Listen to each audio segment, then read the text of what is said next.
Lieutenant Daniel Cross stood by the observation window of his assigned quarters aboard the diplomatic station Horizon's Edge. Outside, stars stretched endlessly across the black canvas of space, each one representing a world humanity had yet to explore. 3 months into the first interstellar peace summit, and he still found himself marveling at the reality of it all. Aliens were real. Intelligent, emotional, complex beings from across the galaxy had gathered here to forge a new era of cooperation. Among them were the Xylarians, a species whose beauty rivaled their mystery. Their skin shimmered with bioluminescent patterns that shifted with their emotions, creating a living tapestry of feelings they could never fully hide. The cultural briefings had warned the human delegation about this. Xylarians experienced emotions with intensity that made human feelings seem muted by comparison.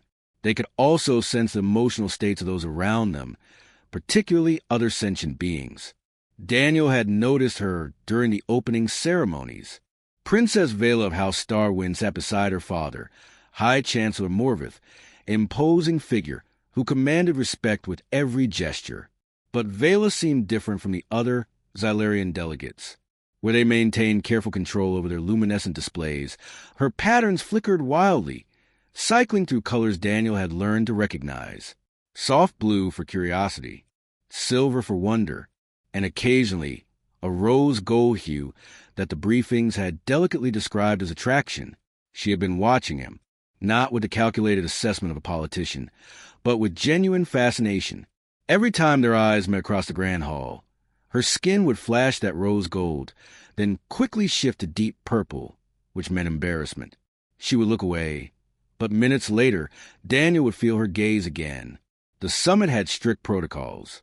Junior officers like Daniel were not supposed to interact with foreign royalty outside official functions, but fate, or perhaps something more deliberate, kept placing them in the same spaces. The botanical gardens where he went to clear his mind, the library archives where he researched Xylarian culture, the late-night cafeteria where insomnia drove him to seek coffee in solitude. Each encounter left her more flustered. Her luminescent patterns would dance chaotically, and she would hurry away before he could speak. Daniel found himself thinking about her more than he should. There was something captivating about her vulnerability. The way she wore her emotions literally on her skin while trying so desperately to hide them. Tonight, he had returned to his quarters after a particularly draining negotiation session. The human delegation had argued for hours about resource-sharing agreements, and Daniel felt the weight of representing Earth pressing down on him. He had just removed his formal jacket when the door chimes sounded. The visitor panel showed a cloaked figure, face hidden. Daniel hesitated, then opened the door. Princess Veyla stood before him, wrapped in a dark cloak that couldn't quite hide the nervous golden pulses emanating from her skin. Her eyes, large and opalescent, met his with a mixture of determination and terror. "I should not be here," she whispered, her voice carrying the melodic accent of her people. Yet she stepped inside when he moved aside, unable to turn away. The door sealed behind her with a soft hiss. She lowered her hood, revealing the elegant bone structure of her face and the cascading silver hair that marked Xylarian royalty. Her skin glowed with anxious yellow patterns. "Princess Veyla," Daniel began, trying to sound professional despite his racing heart. "If there's a diplomatic matter, there are proper channels." "This is not about diplomacy," she interrupted. Then immediately her skin flashed deep purple again. She pulled the cloak tighter around herself. "Forgive me. I am not skilled at this. My tutors prepared me for negotiations, for leadership, for everything except this."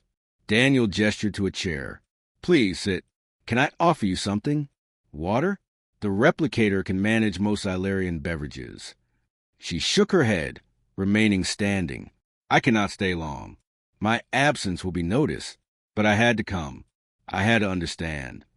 "Understand what?" Veyla took a shaky breath. When she spoke, her words tumbled out rapidly, as if she had rehearsed them 1,000 times. "Humans feel so loudly. Your emotions are like storms, chaotic and powerful. My people are taught from childhood to sense and navigate the emotional currents of others. It is our gift and our burden. But human emotions are different. They are raw and unfiltered and overwhelming." Daniel listened, beginning to understand. I was warned to keep my distance from your delegation, she continued. The instructor said prolonged exposure to human emotional patterns could be destabilizing for young Xylarians. But I did not listen. I was curious. I wanted to understand these beings who had reached across the stars with such hope and determination. Her luminescence shifted to that rose-gold hue again. And then I saw you, during the first gathering, when Chancellor Morvith was speaking about the importance of cultural preservation. You were standing near the back. Most humans look bored or distracted, but you were listening with such intensity, such genuine interest. Your emotions were clear to me like a beacon. Hope, wonder, a deep longing to bridge the gap between our peoples. Daniel felt his breath catch. You could feel all that. I could feel everything, Veyla whispered.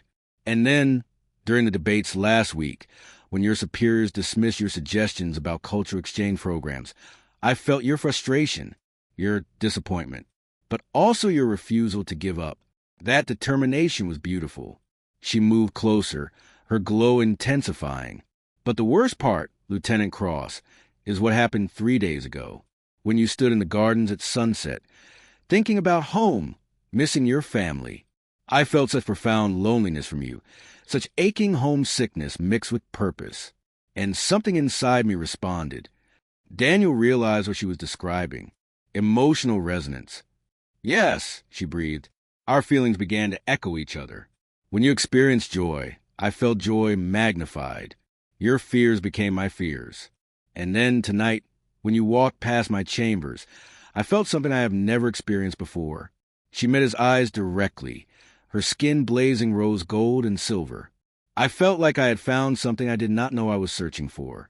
And I had to know if you felt it too. The silence stretched between them, heavy with possibility and danger. Daniel knew he should send her away, should report this to his superiors, should follow protocol. Instead, he said softly, I felt it too. The confession hung between them like a fragile thread connecting two distant worlds. Veyla's luminescence pulsed with waves of rose gold and silver. Her emotions laid bare in a way that made Daniel's heart ache. He had never seen anyone so vulnerable, so completely unable to hide what they felt. This is forbidden, Veyla whispered, but she did not move away. My father would be furious if he knew I was here. Your superiors would consider this a breach of protocol. Everything we have both worked for could be destroyed. Daniel took a careful step closer. Then why risk it? Her opalescent eyes shimmered with unshed tears. Because for the first time in my life, I feel understood. Do you know what it means to be Xylarian royalty, Lieutenant Cross? We are taught from infancy to master our emotions, to control our luminescence, to never let others see our true feelings. We must be perfect diplomats, perfect leaders, perfect symbols of our people. She touched her chest, right over her heart. But inside, we feel everything with such intensity that it hurts. Every slight, every joy, every fear burns through us like fire. We learn to compress it all, to dim our light until we are barely glowing. And we spend our entire lives feeling utterly alone because no one can truly understand the weight of containing such powerful emotions. Daniel understood isolation. He had spent years climbing the diplomatic corps, sacrificing relationships and personal connections to serve Earth's interests in the stars. You're not alone in that feeling, Princess. Veyla, she corrected softly. When we are here in this moment, please call me Veyla. Veyla, he repeated, and watched her skin shimmer with pleasure at hearing her name from his lips. I joined the diplomatic service because I believed humanity needed to reach beyond Earth. We had spent so long fighting among ourselves, destroying our own world with wars and greed. When the galactic community made first contact, I saw hope for something better. He moved to the observation window, gazing out at the stars. But the reality has been harder than I imagined. My superiors care more about trade advantages than cultural understanding. They see the summit as a business transaction, not an opportunity to truly connect with other species. I have felt so isolated, watching my ideals crumble against political reality. Veyla joined him at the window, standing close enough that he could feel the warmth radiating from her bioluminescent skin. I have watched you during the negotiations, she said quietly. You always suggest compromise when others demand dominance. You ask questions about our culture, our beliefs, our hopes for the future. You treat us as equals, not as opportunities to exploit. That is how it should be, Daniel replied. But it is rare, Veyla countered.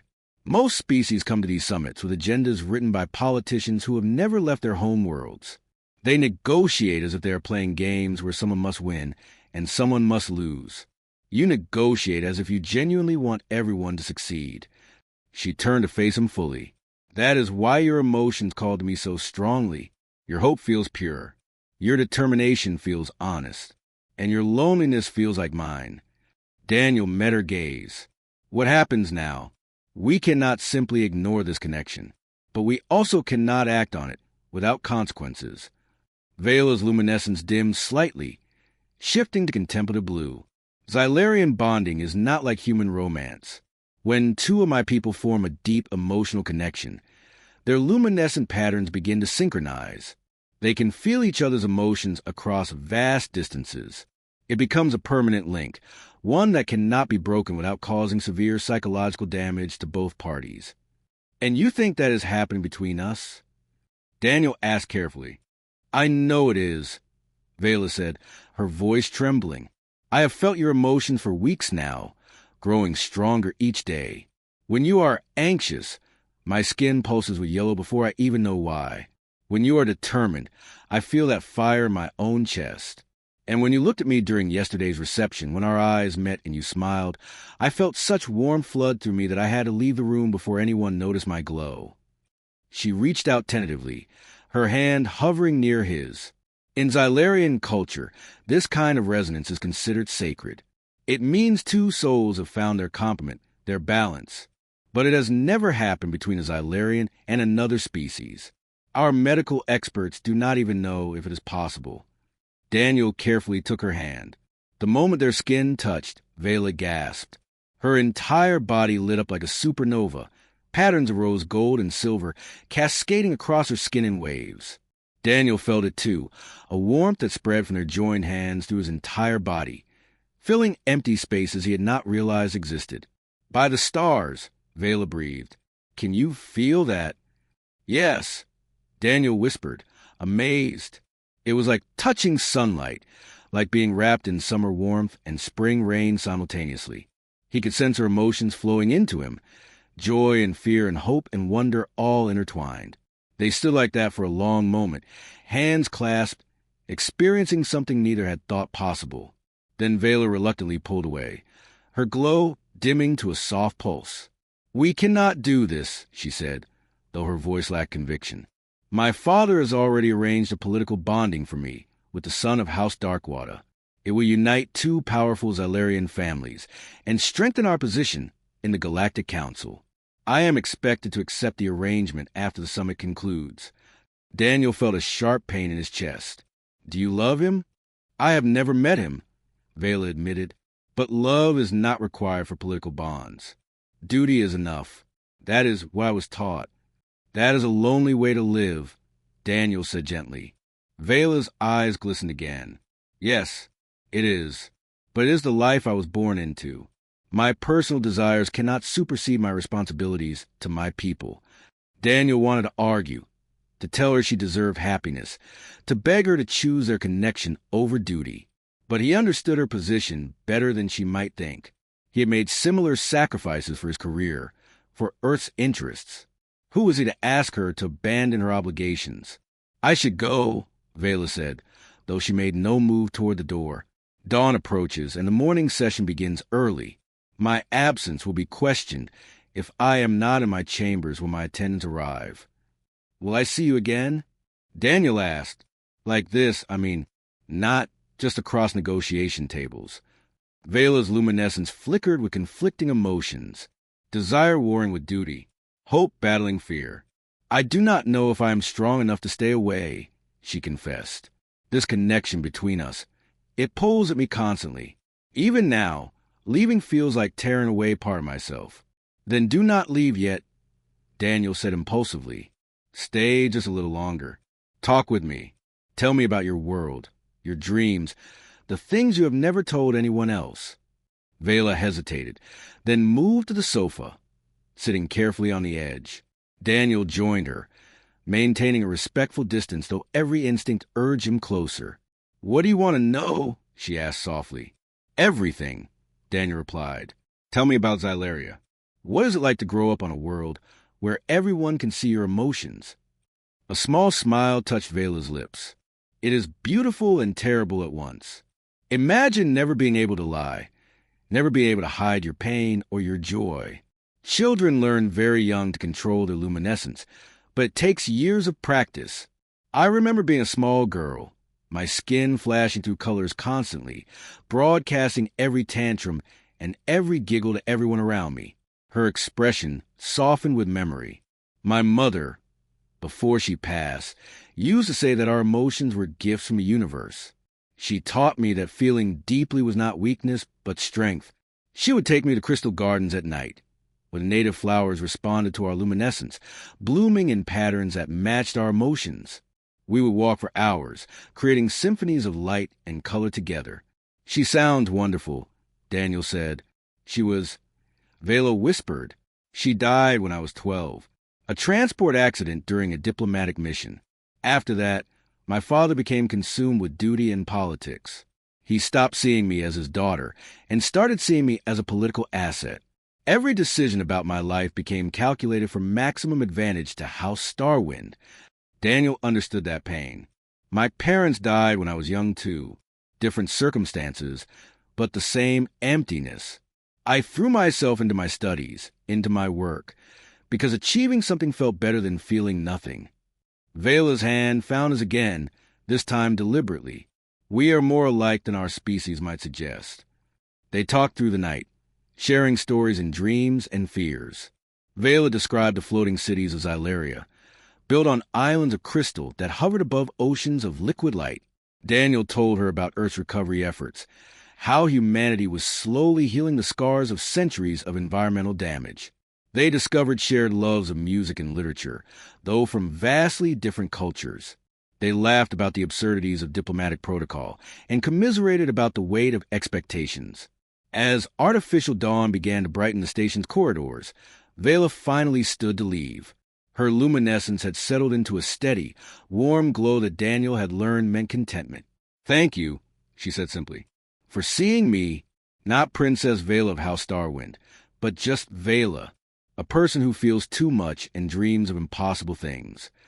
"It was not a burden," Daniel assured her. "It was a gift."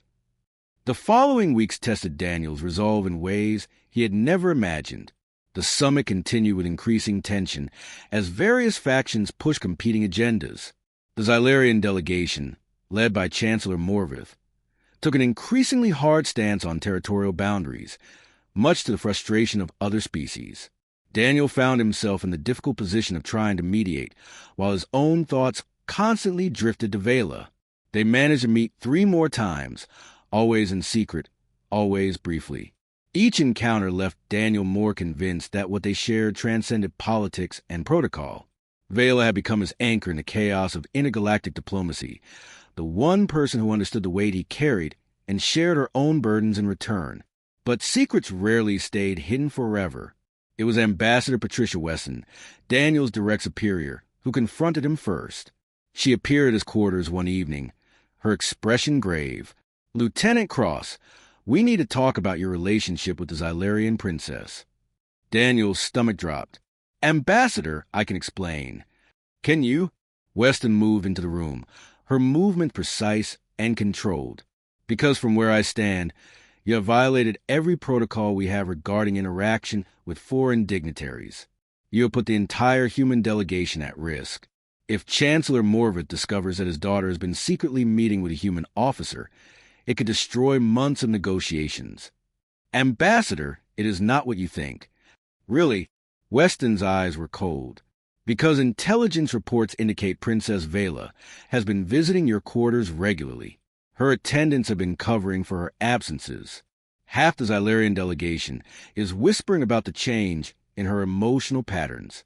Do you have any idea what you have done?" Daniel met her gaze steadily. "I have fallen in love, Ambassador. Something that should transcend political considerations." Weston's expression softened slightly, though her voice remained firm. Daniel, I understand. Truly, I do. But you are not just any person falling for just any person. You represent Earth. She represents Xylaria. Your personal feelings, no matter how genuine, cannot be allowed to jeopardize everything we have worked to achieve here. What would you have me do? Daniel asked quietly. Pretend I feel nothing? Ask her to ignore a connection that even Xylarian scientists cannot explain. Before Weston could respond, the door chimed urgently. Daniel opened it to find one of Veyla's attendants, a young Xylarian woman whose skin pulsed with agitated orange patterns. Lieutenant Cross, you must come quickly, she gasped. Princess Veyla is in danger. Daniel did not hesitate. He rushed through the station corridors, following the attendant with Weston close behind. They arrived at the Xylarian diplomatic wing to find a crowd gathered outside a sealed conference room. Through the transparent walls, Daniel could see Chancellor Morvith towering over Veyla, his massive frame rigid with fury. His luminescence blazed angry crimson, a color Daniel had never seen on a Xylarian before. Your bonding patterns have synchronized with human. Morvith's voice carried through the walls, amplified by his rage. You have formed an emotional resonance with inferior species. You have disgraced our house, our lineage, everything your mother and I built. Veyla stood before her father, trembling but defiant. Her own luminescence flickered between rose gold and purple. Father, please understand, this was not planned. The resonance formed naturally. It is sacred by our own cultural laws. Sacred? Morvith roared. Resonance is sacred when it occurs between proper Xylarians of suitable standing. This abomination you have created with a human is nothing but weakness and foolishness. You will submit to emotional reconditioning. The medical team will sever this connection, and you will accept your arranged bonding as planned. No, Veyla said, her voice small but steady. I will not. Daniel could not stand by any longer. He pushed through the crowd and activated the door controls. The conference room unsealed with a hiss. Chancellor Morvith turned, his crimson glow intensifying. You dare enter this space, human? You have corrupted my daughter with your chaotic emotions and primitive attachments. Chancellor Morvith, Daniel said, fighting to keep his voice calm and respectful. With all due respect, I have not corrupted anyone. Princess Veyla and I have formed a genuine connection, one that your own cultural traditions recognize as legitimate. You know nothing of our traditions, Morvith spat. You are a child species, barely capable of interstellar travel, thinking you can understand bonds that take Xylarians lifetimes to master. Then teach me, Daniel replied. Explain to me why love between two sentient beings is somehow wrong simply because we come from different worlds. Explain why your daughter's happiness matters less than political convenience. Veyla moved to stand beside Daniel, her luminescence synchronizing with the rhythm of his heartbeat. The room gasped at the visible display of their connection. Their patterns matched perfectly, rose gold and silver dancing in identical waves across her skin, while Daniel felt the warmth of their bond radiating through his chest. You see, Father? Veyla said quietly, this is real. This is what your medical team said was impossible. A true resonance between species. Does that not suggest something profound? Something worth understanding rather than destroying. Morvith's angry crimson began to fade, replaced by conflicted amber.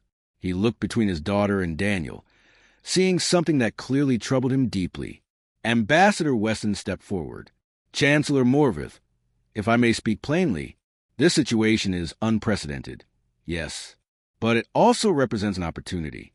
Your people and mine came to this summit seeking ways to bridge our differences. What greater bridge could exist than a genuine emotional connection between our species? You would use my daughter as a political symbol? Morvith demanded.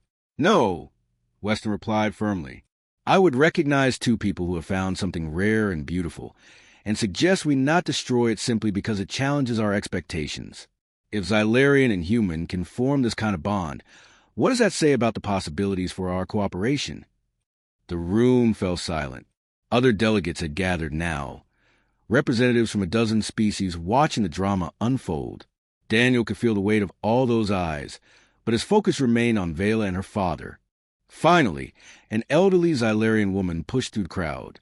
Her skin glowed with soft white patterns that marked her as ancient and wise. Chancellor Morvith, I am Elder Scylla of the Resonance Council. I have studied bonding patterns for over 2 centuries. May I examine these too? Morvith nodded stiffly. Elder Scylla approached Daniel and Veyla slowly. She extended her hands, touching their foreheads gently. Her eyes closed, and her luminescence began to pulse in complex patterns.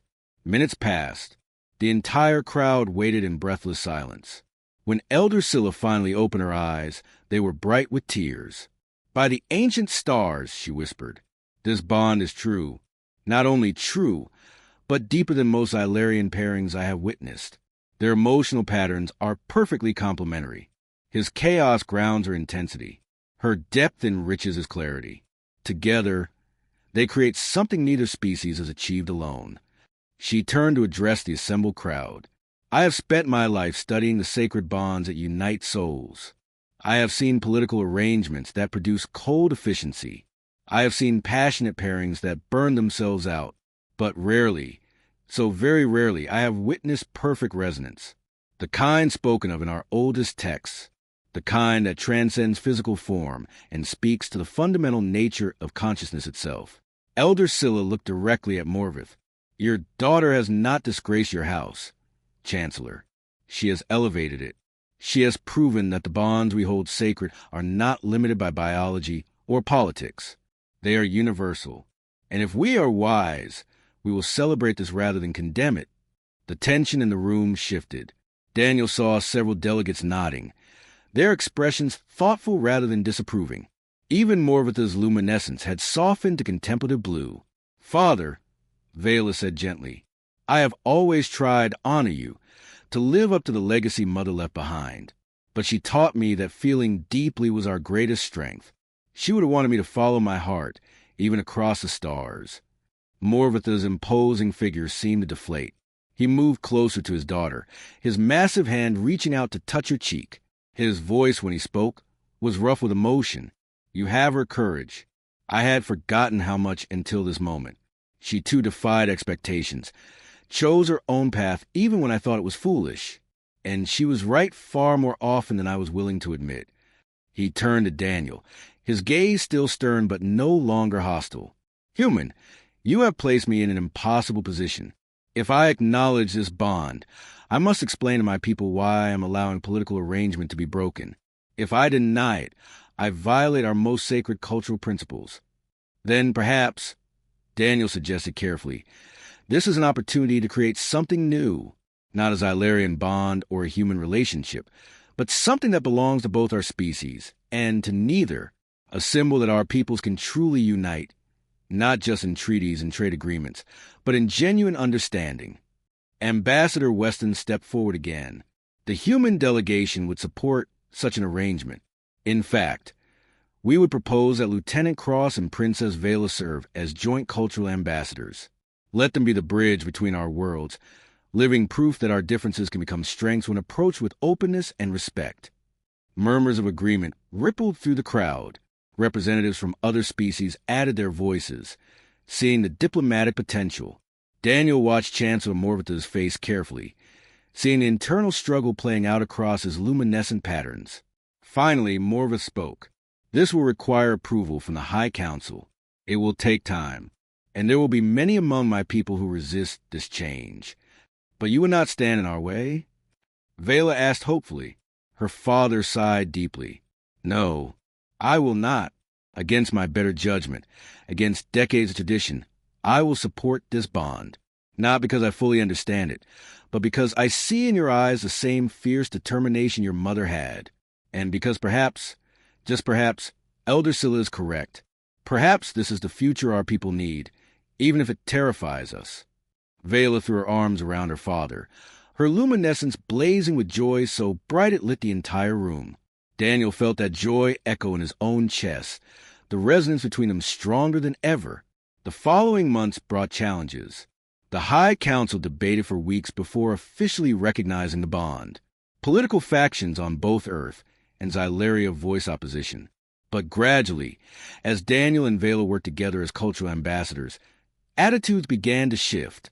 They gave presentations about their experience, wrote papers on interspecies emotional resonance, and most importantly, demonstrated every day that love truly could bridge the void between stars. A year after that fateful night in Daniel's quarters, they stood together on a platform overlooking both human and Xylarian delegates. The summit had concluded successfully with unprecedented agreements for cultural exchange, scientific cooperation, and mutual defense. But the true victory, everyone agreed, was what Daniel and Veyla represented. When I first came to the summit, Veyla said, her hand clasped in Daniel's, her luminescence steady and bright, I believed I understood what it meant to connect with others. I had studied diplomacy, learned protocols, mastered the art of negotiation, but I had never truly opened my heart. Daniel continued her thought. We came here as representatives of different worlds, speaking different languages, following different customs. But we discovered something that every sentient being understands. The desire to be known, to be accepted, to find someone who sees us not as what we must be, but as who we truly are. Together, they addressed the assembly. Our bond is not perfect. We still struggle to understand each other's cultures. We still make mistakes. But every day, we choose to bridge our differences with patience, respect, and love. And we believe that if we can do this, then so can our peoples. So can every species in this galaxy. The crowd erupted in applause that transcended species. Human clapping, Xylarian luminescent pulses of approval, and a dozen other forms of celebration filled the hall. As the ceremony concluded and the crowd dispersed, Daniel and Veyla found themselves alone on the observation deck, looking out at the stars that had once seemed so impossibly distant. Do you ever regret it? Daniel asked softly. Giving up the life you were supposed to have?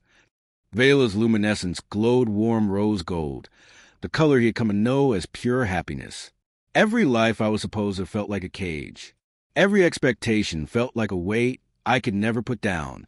But this life, the one I chose with you, feels like freedom, like flying through those stars we are watching, with no destination except wherever we decide to go together. She turned to face him fully. I love you, Daniel Cross. Not because our emotions resonate, though they do. Not because you represent some political opportunity, though you have become that too. I love you because you see me. All of me, the scared girl and the determined woman, the princess and the person, and you accept every part without asking me to be anything other than myself. Daniel pulled her close, feeling the warmth of her luminescence against his skin. I love you too, Veyla. You taught me that the universe is so much bigger and more beautiful than I ever imagined, and that the greatest discoveries are not new worlds or new technologies, but new ways of connecting with each other. They stood there together, two beings from worlds light years apart, united by something that transcended distance and difference. Around them, the station hummed with life from 100 species, each one carrying their own hopes and dreams and fears. But in that moment, Daniel and Veyla represented something every being in the galaxy yearned for. The knowledge that no one had to be alone, that connection was possible across any divide, and that love, in its truest form, recognized no boundaries except those we chose to build. Above them, the stars shone eternal, witnesses to a truth as old as the universe itself. That in the vast darkness of space, the brightest lights were the bonds forged between souls brave enough to reach across the void and say, simply and profoundly, I see you, and I choose you. The summit had accomplished its political goals. Treaties were signed, alliances were formed, but the real success, the one that would echo through generations, was written in the luminescent patterns that danced across Veyla's skin whenever she looked at Daniel, and in the answering warmth that bloomed in his chest whenever he held her close. They had proven that humanity's future among the stars would be built not on dominance or isolation, but on the courage to love across impossible distances. And that was the most human quality of all. The end.